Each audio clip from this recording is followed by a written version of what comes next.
रियासती ॻोठ दाली में कल्होड़ो बिरादरीअ जे ॻोठाणनि जो 4 ॾींहं अॻु फ़ौत थियल पीरसन खे संदन सालनि पारां ॻुझे गोह में क़तल करण जो ख़दशो ज़ाहिर करे छॾियो आहे। ॻोठाणनि जान मोहम्मद कल्होड़ो, सुधीर कल्होड़ो, सिकंदर कल्होड़ो, पीरसन ॿुढड़ी मसमात ज़ीनत कल्होड़ो, मसमात दिलशाद ख़ातून जो मासूम ॿारड़नि सां गॾु एहतजाज जी मुज़ाहिरो। इन मौक़े ते हुननि एहतजाज कंदे ॿुधायो त संदन शाह जो अलिया ॾिनो अब्बासी हैदराबाद रोड्स खाते में आफ़ीसर हुयो, जेको 18 जनवरी ते दालीअ खां हैदराबाद ड्यूटी ते वियो त 4 ॾींहं अॻु चाचे जे सालनि फ़ोन ते ॿुधायो त तव्हांजो चाचो फ़ौत थी वियो आहे, असां लाश खणी अची रहिया आहियूं।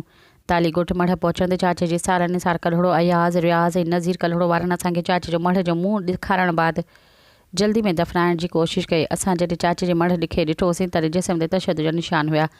संदसि जा ॾंद भॻल ऐं पेट में किलियूं भुरियल हुयूं। असां पारां पुछा करण ते हुननि दाबा ऐं धमकियूं ॾेई चाचे जे मढ़ खे ज़बरदस्ती दफ़नाए चयो। हुननि इल्ज़ाम हणंदे ॿुधायो त असांजे चाचे अल ॾिनो अब्बासी खे संदसि सालनि मिल्कियत जे मामले तां क़तल कयो आहे ऐं जे फ़ौत थियण बाद हैदराबाद में दाली वारे घर ते कब्ज़ो करे वेही रहिया आहिनि।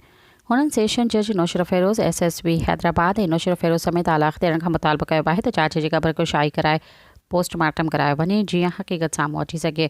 चाचे जे सालनि खे पिणु हिरासत में वरितो वञे, ॿी सूरत में एहतजाज जो दाइरो वधायो वेंदो।